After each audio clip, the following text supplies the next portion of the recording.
अस्सलाम वालेकुम। आज मैं मलाई से देसी घी निकाल रही हूँ। ये मैंने फ्रीज़ की हुई मलाई ली है और इसको मैंने रात को निकाल के रख दिया और अभी देखिए बिल्कुल सॉफ्ट हो चुकी है।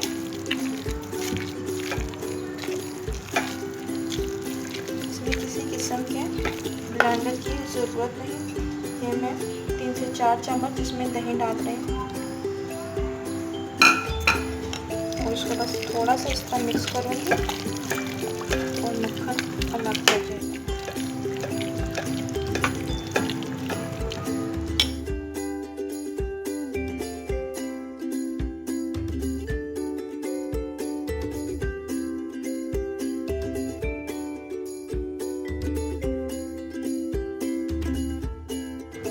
ये देखिए मक्खन निकल आया और पानी इसने छोड़ दिया। अब मैं इसका पानी निचोड़ लूँगी और फिर मैं इसको पकने के लिए रखूँगी। फ्रीज़ की हुई मेरी मलाई थी, मैंने ओवरनाइट इसको निकाल के रखा है, सॉफ्ट हो गई। और 3 से 4 चम्मच मैंने इसमें दही के डाले हैं और जैसे ही मैंने इसको चम्मच हिलाया, तकरीबन 2 मिनट मैंने चम्मच इसमें हिलाया और मक्खन अलग हो गया और पानी अलग हो गया। अब इसको मैं छान के और इसको पकने के लिए रखती हूँ। मैंने निचोड़ लिया और इसको मैंने पकने के लिए रख दिया। मैं हमेशा देसी घी जब बनाती हूँ मलाई से तो मैं लाइट फ्लेम पे बनाती हूँ, इससे बहुत अच्छा और मज़े का बनता है। तो मैं अब भी इसको लाइट फ्लेम पे बनाऊँगी, इसका पानी खुश्क होने तक।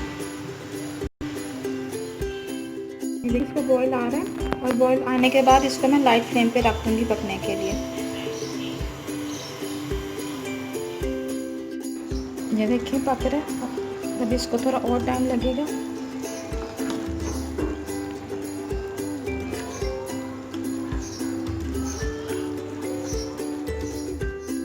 ये देखिए घी निकलना शुरू हो गया, बस ये थोड़े से बबल्स रह गए इसके झाग से। और इसको मैं खत्म जब हो जाएंगे तो फिर हमारा घी रेडी हो जाएगा। ये देखिए देसी घी तैयार है और अब मैं इसको थोड़ा सा टेम्परेचर इसका कम होगा तो फिर मैं इसको निचोड़ के डिब्बे में डाल लूँगी। बहुत इजी और आसान रेसिपी है। आप फ्रीज़ करें मलाई अपने और उसको ओवरनाइट रखें, उसके बाद दही डाल के उसका मक्खन निकाल के पानी निचोड़ के और इसको पकने के लिए रख दें।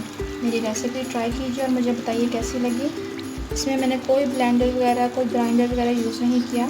2 मिनट सिर्फ इसको मैंने चम्मच हिलाया और देसी घी रेडी।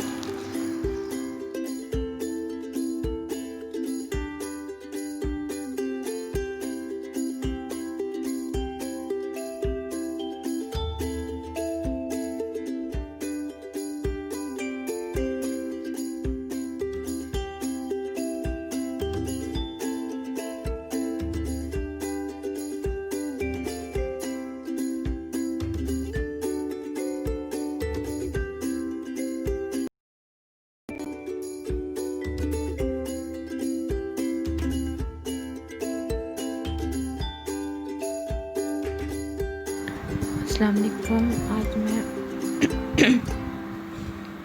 देसी घी बना रही हूँ मलाई से। ये मैंने मलाई ओवरनाइट निकाल के रखी है, मेरी फ्रीज़ की हुई मलाई है और मैंने इसको ओवरनाइट निकाल के रखा और ये देखें सॉफ्ट हो गई है। इसमें किसी ग्राइंडर और या ब्लेंडर की ज़रूरत नहीं है। इसमें मैं 3 से 4 चम्मच दही डाल रही हूँ और इसको थोड़ा सा बस हिलाऊँगी तकरीबन 1 मिनट से 2 मिनट तक और मेरा मक्खन निकल आएगा। कोई ग्राइंडर यूज़ नहीं कर रही हूँ, जैसे आम स्पून लिया मैं। ये देखिए मक्खन निकलना शुरू हो गया। सिर्फ मैंने 1 मिनट अभी इसको हिलाया स्पून के साथ और ये देखिए मक्खन निकल रहा है। बस थोड़ा सा मैं इसको और हिलाऊंगी और इसके बाद मैं इसको निचोड़ लूँगी। ये देखिए मक्खन निकल आया और पानी इसने छोड़ दिया। अब मैं इसका पानी निचोड़ लूँगी और फिर मैं इसको पकने के लिए रखूँगी।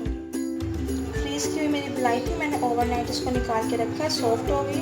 और 3 से 4 चम्मच मैंने इसमें दही के डाले हैं और जैसे ही मैंने इसको चम्मच हिलाया, तकरीबन 2 मिनट मैंने चम्मच इसमें हिलाया और मक्खन अलग हो गया और पानी अलग हो गया। अब इसको मैं छान के और इसको पकने के लिए रख रही हूँ। मैंने निचोड़ लिया और इसको मैंने पकने के लिए रख दिया। मैं हमेशा देसी घी जब बनाती हूँ मलाई से तो मैं लाइट फ्लेम पे बनाती हूँ, इससे बहुत अच्छा और मज़े का बनता है। तो मैं अब भी इसको लाइट फ्लेम पे बनाऊँगी, इसका पानी खुश्क होने तक।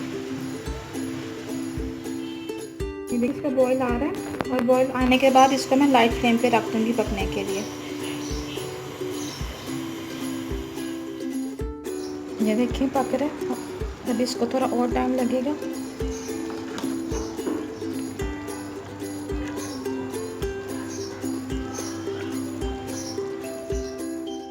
ये देखें घी निकलना शुरू हो गया, बस ये थोड़े से बबल्स रह गए इसके झाग से, और इसको मैं ख़त्म जब हो जाएंगे तो फिर हमारा घी रेडी हो जाएगा। ये देखिए देसी घी तैयार है, और अब मैं इसको थोड़ा सा टेम्परेचर इसका कम होगा तो फिर मैं इसको निचोड़ के डिब्बे में डाल। बहुत इजी और आसान रेसिपी है। आप फ्रीज़ करें मलाई अपनी और उसको ओवरनाइट रखें, उसके बाद दही डाल के उसका मक्खन निकाल के पानी में निचोड़ के और इसको पकने के लिए रख दें। मेरी रेसिपी ट्राई कीजिए और मुझे बताइए कैसी लगी। इसमें मैंने कोई ब्लेंडर वगैरह कोई ग्राइंडर वगैरह यूज़ नहीं किया। 2 मिनट सिर्फ इसको मैंने चम्मच हिलाया और देसी घी रेडी।